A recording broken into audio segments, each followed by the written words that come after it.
कोपरगावची भन्नाट खाऊ गल्ली आता तुमच्या आवडीचे सर्व पदार्थ एकाच ठिकाणी, एकदम टेस्टी, एकदम फ्रेश। आता pizza, momos, ice cream, juice, pav bhaji, misal, cafe, dosa, dal baati, veg biryani, panipuri, Chinese सगळं एकाच ठिकाणी। टेस्ट एकदम जबरदस्त, क्वालिटी फुल ऑन आणि फॅमिलीसाठी बेस्ट व्यवस्था। आमचा पत्ता कॅनव्हास कॅफे, खाऊ गल्ली, निवारा कॉर्नर, कोपरगाव। फेक अकाउंटवरून ते आता व्हायरल करतात तोडमोड करून। माझं पूर्ण भाषण दाखवायचं त्यांना। माझं आव्हान आहे, तुम्हाला समोर लढता येत नाही माझ्याशी तर फेक अकाउंटवरून लढू नका, ट्रोलिंग करू नका। मी जितेंद्र रणशूर समोरून वार करतो, भाषण सुद्धा समोरून करतो। त्या प्रत्येक मुद्द्याला उत्तर तुम्ही मला त्या पद्धतीने द्या, फेक अकाउंटवरून देऊ नका। तिने उत्तर देऊ, आणि जर असंच चालू राहिलं कायदेशीर कारवाई तर निश्चित करू, पण जो सापडला तर त्याला आम्ही सोडणार नाही, त्याला भिमटोला आम्ही देणार। जो सापडला त्याला सोडणार नाही। आता सहनशक्तीचा अंत झालेला आहे, आणि मी परत एकदा सांगतो, शर्यत अजून संपलेली नाही। ज्यांनी फटाकडे उडवायला लावले त्यांना मी एक गोष्ट सांगतो, शर्यत अजून संपलेली नाही, कारण मी लढाई जिंकलेली नाही। एवढेच। कोपरगाव नगरपालिकेची सार्वत्रिक निवडणूक 2025 मागील डिसेंबर महिन्यात झाली। प्रभाग अनुसूचित जाती या वर्गातून मी निवडणूक लढवली। भारतीय जनता पक्ष महायुतीचा उमेदवार म्हणून विधान परिषदेचे आमदार माननीय विवेक भैया कोले यांच्या नेतृत्वाखाली नगरपालिका निवडणुकीत प्रभाग 9 मध्ये मी विजयी झालो। विजयी झाल्यानंतर अनुसूचित जातीचा तो प्रभाग असल्यामुळं त्याची जात पडताळणी 6 महिन्यात करणं कायद्याने बंधनकारक असताना अनुसूचित जाती जात पडताळणी समितीकडे आमचे कागदपत्र आम्ही दाखल केलेले होते। परंतु विरोधी उमेदवार, विरोधी पक्ष आमदार आशुतोष काळेंनी त्या माझ्या जात प्रमाणपत्रावर आक्षेप घेतला, आणि तो आक्षेप अशा प्रकारचा घेतला का माझे वडिलांच्या जातीच्या दाखल्यावर ख्रिश्चन आहे आणि माझ्या शाळेच्या दाखल्यावर हिंदू महार आहे। मी मूळचा तुम्हाला सर्वांना परिचित असेल, रणशूर म्हटल्यावर धारणगाव, कोपरगाव जवळपासून 5-6 किलोमीटर असलेलं आमचं गाव धारणगावचा मी मूळ रहिवासी। या पत्रकार परिषदेला उपस्थित असले माझे चुलते शांतारामजी रणशूर, तुकाराम तात्या रणशूर, माझे मामा दत्तू मामा पगारे, माझे मित्र इरफान हाजी कुरेशी, अशोकराव शिंदे जे माझे नातेसंबंधात माझे मिसेसचे सासरे चुलते लागतात, रमेश भाऊ घोडराव हे आमचे दाजी, यांना आमची चुलत बहीण दिलेली, प्रदीप भाऊ आयरे हे माझे नातेवाईक आहे, संतोष भाऊ आहे, रोशन भाऊ आहे, आणि प्रतीक भाऊ हा माझ्या मामांचा मुलगा आहे। परंतु त्यांनी जो आक्षेप घेतला का माझं एकच टेक्निकल अडचण अशी होती का माझ्या वडिलांचं शाळेचं शिक्षण हे पुंतांबा या ठिकाणी झालं, आणि पुंतांबा या ठिकाणी झाल्यानंतर तुम्ही जर पाहिलं वडिलांचा जन्म 1940-41 आसपासचा आहे, आणि त्या काळातली परिस्थिती जर पाहिली आत्ताच्या बौद्ध समाजाची आणि त्या काळातल्या महार समाजाची, पूर्वाश्रमीची महार समाजाची अतिशय वाईट परिस्थिती होती। आणि त्या काळात पुंतांबा हे इंग्रजांचं एक केंद्र होतं। जसं आज कोपरगाव तालुका महसुली तालुका आहे, तिथं बोर्डिंग होती। त्यांच्या वडिलांची परिस्थिती नव्हती, त्यांनी त्या तिथल्या ख्रिश्चन बोर्डिंगमध्ये टाकलं, आणि त्या काळातल्या ख्रिश्चन बोर्डिंगमध्ये त्यांचं शिक्षण झालं असल्यामुळं तिथल्या फादरनी त्यांच्या जातीच्या दाखल्यावर ख्रिश्चन म्हणून लावलं। त्यांनी कधीही बदलण्याचा प्रयत्न केला नाही माझ्या वडिलांनी। तो ख्रिश्चन होता, ते नोकरीला लागले, त्यांच्या मेरिटवर नोकरीला लागले, त्यांनी त्याच्यात बदल करण्याचा कधीही प्रयत्न केला नाही। परंतु माझ्या शाळेच्या दाखल्यावर हिंदू महार आहे, माझ्या शाळेच्या दाखल्यावर हिंदू महार आहे, तुम्हाला दाखला तो पण माहिती, शाळेच्या दाखल्यावर हिंदू महार आहे, माझ्या बहिणींच्या दाखल्यावर हिंदू महार आहे, आणि माझे आजोबा असतील, आमचे धारणगावचे सर्व ग्रामस्थ रणशूर असतील, धारणगाव जवळजवळ आमचे 150-200 कुटुंब आहे रणशूर, मी माझे भावकीतले धरले तर ते धारणगाव कोळपेडीला जाताना तुम्ही जे स्मारक लागतं ते युवराज रणशूर माझ्या वडिलांचे चुलते होते, सेल टॅक्स ऑफिसर होते, ते आमच्या घरातले शांतारामजी, तुकाराम तात्या। फक्त एकच टेक्निकल अडचण अशी होती का माझ्या वडिलांच्या शाळेच्या दाखल्यावर ख्रिश्चन असल्यामुळं राजकीय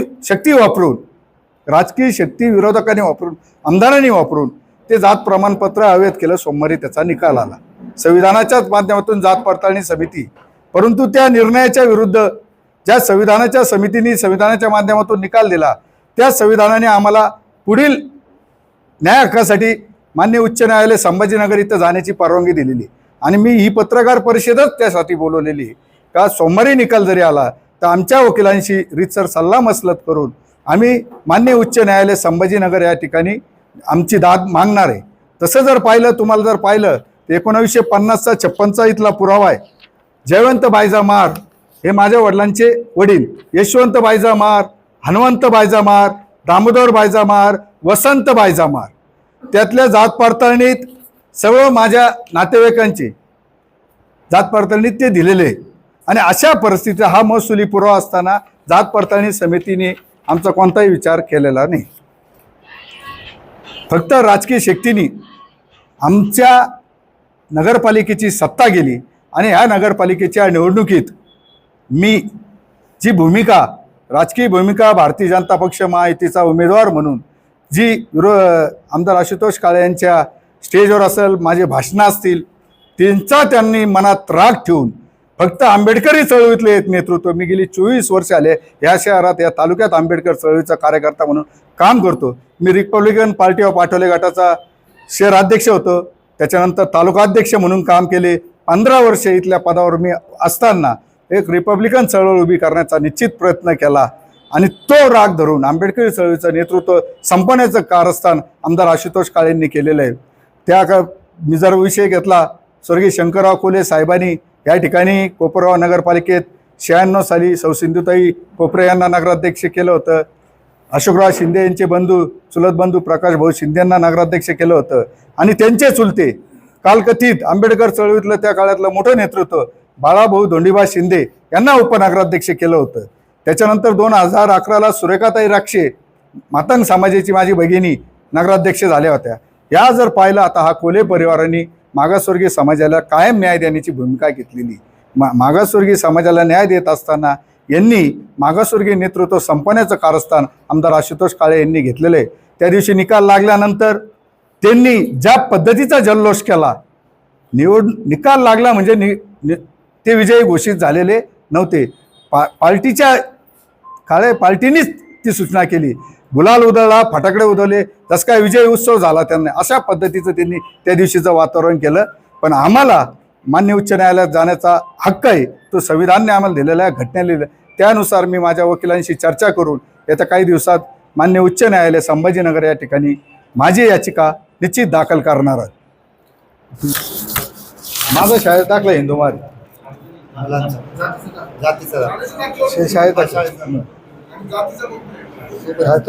तोच राहील ना आबा, शाळेचा दाखला हिंदुमार आहे माझ्या मुलांचा. आणि घटनेनुसार 2008चा सुप्रीम कोर्टाचा केस लॉ जर पाहिला, असे अनेक केस आहे, तर वयाच्या 18 वर्षानंतर त्या सज्ञान झाल्यानंतर त्या व्यक्तीला धर्मस्वातंत्र्य राहतं. अशी केस महाराष्ट्रात या अगोदर बी झालेली, मी नामोल्लेख करीत नाही. त्या केसमध्ये सुद्धा असंच मॅटर होतं. पण दुसरी गोष्ट अशी का मी आंबेडकर चळवळीतला कार्यकर्ता म्हणून 24 आवर काम करतो. मला रात्री 2ला फोन येऊ, तुम्हाला पत्रकार बांधवांना माहिती आहे, ग्रामीण भागात अन्याय होऊ. आता इथं पोहेगावून आलेले आमचे सुरेश आप्पा आहे, सुखदेव बालराव, ते पोहेगावून, त्यांचं वय आता 70-72 आहे. मी फोन केला, वेळापूरचे कार्यकर्ते आलेले, ग्रामीण भागातले कार्यकर्ते आलेले, सुरेगावचे आलेले, धामुरीचे कार्यकर्ते आलेले. त्याचं कारण आहे का मी परत आमचे धोत्रेचे बी कार्यकर्ते आलेले, का मी 24 आवर काम करतो. त्या कार्यकर्त्याला जो चळवळीतला आणि फ्री सर्व्हिस आहे ना आपली, जे तुम्हाला बी कल्पना आहे, त्या कार्यकर्त्याला 24 घंटे काम कार्यकर्त्याला अडचणीत आणण्याचं काम आमदार आशुतोष दादा काळेंनी केलं. ते त्यांच्या पीएनचे भांडणं आल्यावर रात्री 2ला पोलीस स्टेशनला जातात. आम्ही सर्वसामान्य जनतेच्या, समाजाच्याच नाही, इतर समाजाचा कोणताही असू, त्याच्या आवाजावर मी रात्री उठतो. माझे जुने भाषणाचे व्हिडिओ काढता, फेक अकाउंटवरून ते आता व्हायरल करतात तोडमोड करून. माझं पूर्ण भाषण दाखवायचं. त्यांना माझं आव्हान आहे, तुम्हाला समोर लढता येत नाही माझ्याशी, तर फेक अकाउंटवरून लढू नका, ट्रोलिंग करू नका. मी जितेंद्र रणशूर समोरून वार करतो, भाषणसुद्धा समोरून करतो. त्या प्रत्येक मुद्द्याला उत्तर तुम्ही मला त्या पद्धतीने द्या, फेक अकाउंटवरून देऊ नका.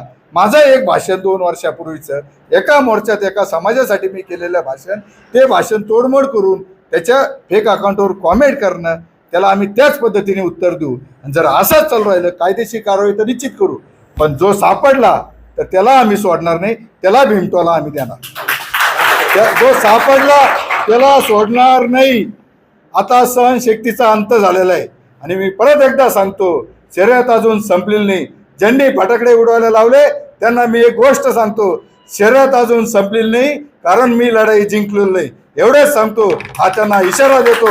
जय भीम, जय महाराष्ट्र, जय शिवराय. तेव्हा काळ्या घाटात होतो. ऐका, त्यांनी आम्हाला तरी नगराध्यक्षाची उमेदवारी दिली असेल, त्यांनी आम्हाला तरी नगराध्यक्षाची उमेदवारी दिली असेल, तर तेव्हा ती मेरिटवरच दिली. परंतु त्या निवडणुकीत सौ सुरेखाताई राक्षे आणि सौ विनोदाताई रणशूर यांच्या निवडणूक झाली आणि 2.5 वर्षानंतर जनरल महिलेचं आरक्षण पडलं. तेव्हा मान्य आमदार अशोकदादा समझोता केला होता स्वर्गीय शंकरराव फुले. 2.5 वर्षापूर्वी आमची फाईट झाली. मागासवर्गीय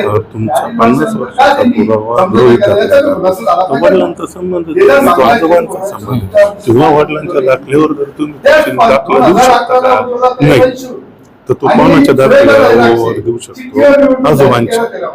तर मग त्या वडिलांचा संबंध. 2.5 वर्षाचं आरक्षण होतं. जनरल महिला आरक्षण पडल्यावर समझोता काय केला याचा खुलासा त्यांनी आम्हाला तेव्हा केला नाही. म्हणून आमच्या ते लक्षात आल्यानंतर आम्ही त्यांना जय भीम, जय महाराष्ट्र हे स्पष्टपणे सांगतो. सरकारने जे निकष लावलेले का जात पडताळणीला तुमचा 50 वर्षामागील पुरावा हा गृहीत धरला जातो, तर तो 50 वर्षामागील पुरावा हा आजोबांचाच येतो. त्याच्यात काही बदल नाही. तुमच्या वडिलांच्या दाखल्यावर जातीचा दाखला हा मुळीच कधीच होऊ शकत नाही. हा शासनाचा नियम. त्या शासनाच्या नियमात तुम्हाला आजोबाचाच दाखला लागणार किंवा आजोबांचा खालसा उतारा लागणार का तो तुमच्या जातीने असेल.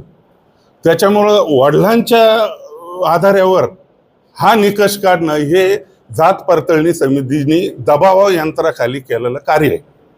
हे पहिले लक्षात घ्या. शासन नियम काय सांगतो त्या नियमानुसार तुमच्या 50 वर्षामागील पुरावा हा आजोबांचाच लागतो किंवा तुमच्या चुलत्यांचा लागतो.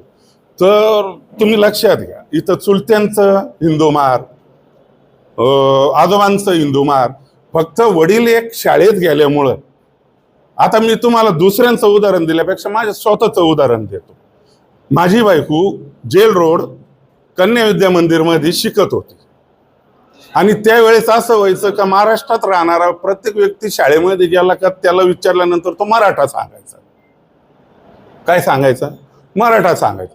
तर त्या निकषावर माझ्या बायकोचा शाळेचा दाखला हा मराठा म्हणून आज स्थापित झाला. माझा काय झाला? मराठा म्हणून स्थापित. मला मराठा म्हणून तो दाखला मिळाला. मी त्या शाळेत गेलो, त्यांना डोकं लावलं, तुमच्या शाळेला फी देतो, माझा दाखला बदलून द्या. त्यांनी स्पष्ट नकार दिलेला आहे. आणि त्याच कारणास तो जितूभाऊंच्या वडिलांचा दाखला त्या ख्रिश्चन शाळेमध्ये शिकल्या असल्यामुळं तो दाखला तो ख्रिश्चनचा असा झाल्यामुळं यांनी वारंवार तिथे जाऊन ते बदलण्याचा प्रयत्न केला, पण शाळेने त्याला नकार दिला.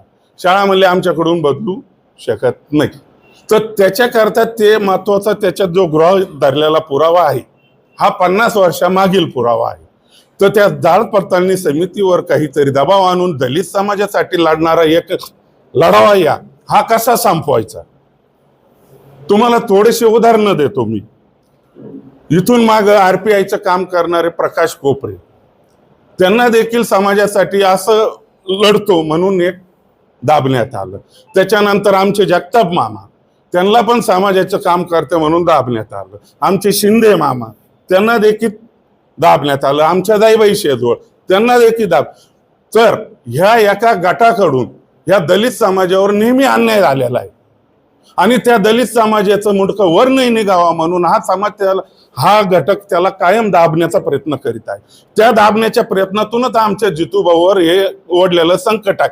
जितूभाऊंनी समाज कार्यासाठी कोणत्याही समाजाला लढायची तयारी ठेवायची, रात्री ठेवायची, दिवसा ठेवायची. मग त्या समाज घटकांनी एकत्रित येऊन एका कोणत्या तरी एखाद्या माणसाला बरोबर घेऊन त्याच्या खांद्यावर बंदूक ठेवून आमच्या जितू रणशूर यांचा दाखला हा आणि पद हे कसं जाईल याच्यावर फोकस करून हे घडवलेलं कारस्थान आहे.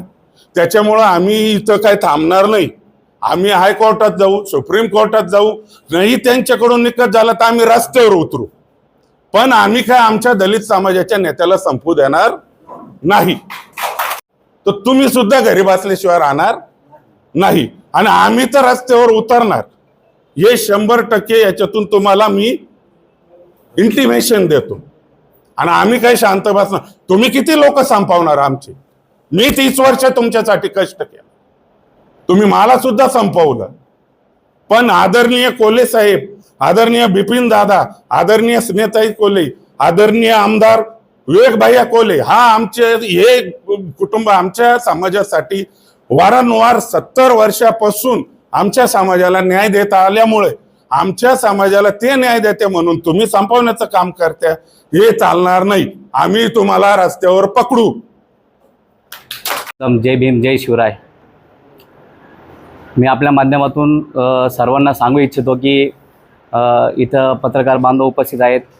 ज्या ज्या वेळेस दलित कुटुंबावर आणि मुस्लिम कुटुंबावर असो, दलित असो, ज्या ज्या वेळेस या कुटुंबावर अन्याय झालेला आहे, त्यावेळेस फक्त जीवाचं रान करून या समाजाला न्याय देण्यासाठी जर कोणता नेता या कोपरगावात तयार झालेला असेल तर ते आमचे नेते जितूभाऊ रणशूर हे आहे.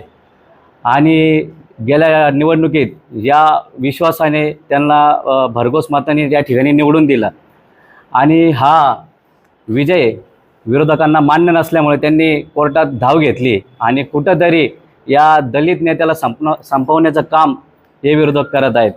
पण तुम्ही या माध्यमातून मी तुम्हाला आवाहन करतो की तुम्ही आमचा एक दलित नेता संपवणार, पण आमचे विधान परिषदेतील आमदार विवेक भैया कोल्हे हे 10 तयार करतील. हे आपल्या माध्यमातून मी तुम्हाला सांगू इच्छितो, कारण त्यांचं नेतृत्व अभ्यासू नेतृत्व आहे. उगाच आपलं कुठंतरी ढोंग करायचं, फेक अकाउंट खोलायचं आणि जिथं कुठं विकास होतोय तिथं तुम्ही व्हिडिओ एडिट करून त्या ठिकाणी तो विकास कसा थांबवायचा ही तुमची संस्कृती ही संपूर्ण कोपरगाव तालुक्याला माहीत झालेली आहे.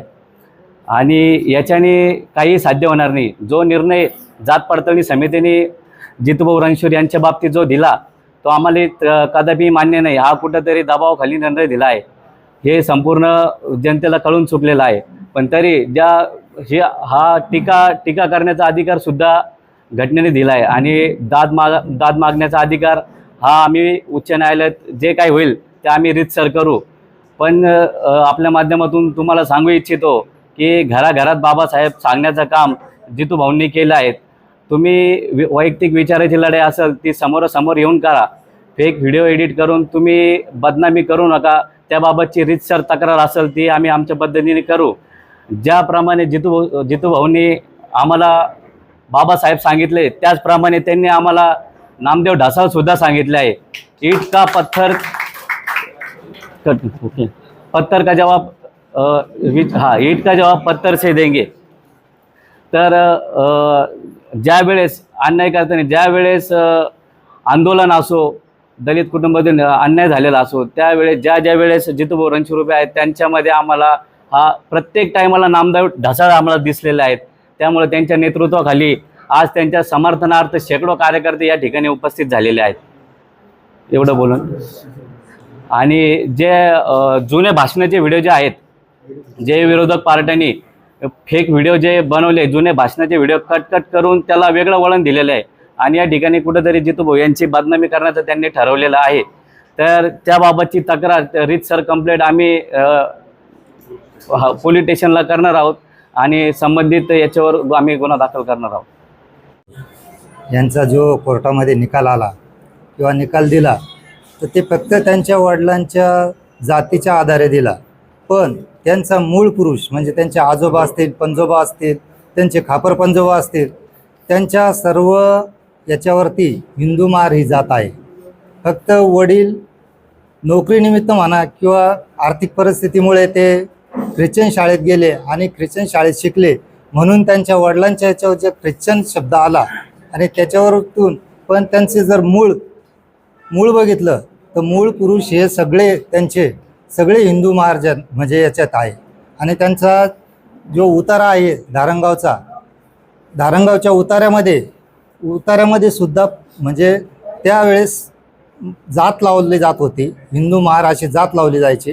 म्हणजे समजा त्यांचं वडिलांचं नाव जे असेल त्याच्या पुढं महार शब्द लावला जायचा, तर त्यावर सुद्धा हिंदू महार म्हणजे महारच शब्द आहे. तर हे जो निकाल आला आणि निकाल देताना त्यांनी समजा काय निकष लावले असेल ते लावले असेल, पण जितूभाऊला आता पुढं हायकोर्टामध्ये जाण्याची त्यांनी संधी आहे किंवा ते जाणार आहे आणि त्यांच्या समवेत आम्ही आहेच आहे. आणि कोल्हे साहेबांचा जर स्वर्गीय माजी मंत्री कोल्हे साहेबांचा इतिहास बघितला किंवा बिपिनदादांचा किंवा स्नेहलताताई आमदार यांचा जर इतिहास बघितला किंवा विवेकभाईंचा इतिहास बघितला तर आजपर्यंत त्यांनी मागासवर्गीय समाजाला मोठमोठ्या पदावरती नेलेलं आहे आणि मोठमोठ्या पदावरती त्यांना संधी दिलेली आहे. मलासुद्धा अख्ख्या महाराष्ट्रामध्ये प्रथम डायरेक्टर झालो आणि नंतर त्यांनी डायरेक्टर झाल्याबरोबर प्रथम सर्व महाराष्ट्रामध्ये असा एकमेव कारखाना आहे कोल्हे कारखाना का त्यांनी मला व्हाईस चेअरमन पदाची संधी दिली. यानंतर दुसरा एक विषय असा आहे की आमदाराच्या गावाशेजारी शहाजापूरला कुराणच्या प्रती फाडल्या गेल्या, कुराण जाळलं गेलं. आमदार साहेब त्याच्याबद्दल एक चकार शब्द बोललेले नाही किंवा तिथं जाऊन बघितलेलं सुद्धा नाही. तिसरा विषय असा आहे की आमदारांना त्यांच्या स्वकीय सहाय्यक यांनी जर मारामाऱ्या भांडणं केले तर तिथं जाऊन पोलीस स्टेशनला जाऊन बसून तिथं वेळ आहे, पण कुराण फाडलं किंवा एखाद्या मागासवर्गीय समाजावर काही अन्याय झाला तर तिथं जायला त्यांना वेळ नाही. दुसरी गोष्ट, कोल्हे साहेबांनी किंवा बिपिनदादा असतील, विवेकभाई असतील, आमदारताई असतील यांनी मागासवर्गीय समाजाला आजपर्यंत न्यायच देण्याचा प्रयत्न केलेला आहे. एका बाजूने त्यांनी मागासवर्गीय समाजाला उच्चपदस्थ केलं आहे आणि इथं आमदारांनी आज आमच्या जितूवर जे काही कोर्टामध्ये केलं आहे ते म्हणजे मागासवर्गीय समाजाला त्यांनी रिव्हर्स नेण्याचा प्रयत्न केला किंवा मागासवर्गीय समाजाला त्यांनी मागं नेलं असं माझं स्पष्ट मत आहे. उज्ज्वल भविष्यासाठी योग्य कॉलेजची निवड करताय? मग आपल्या कोपरगावातील गुणवत्तापूर्ण शिक्षणाची 62 वर्षांची परंपरा असलेल्या KJ सोमय्या कला वाणिज्य व विज्ञान महाविद्यालयात आजच प्रवेश निश्चित करा.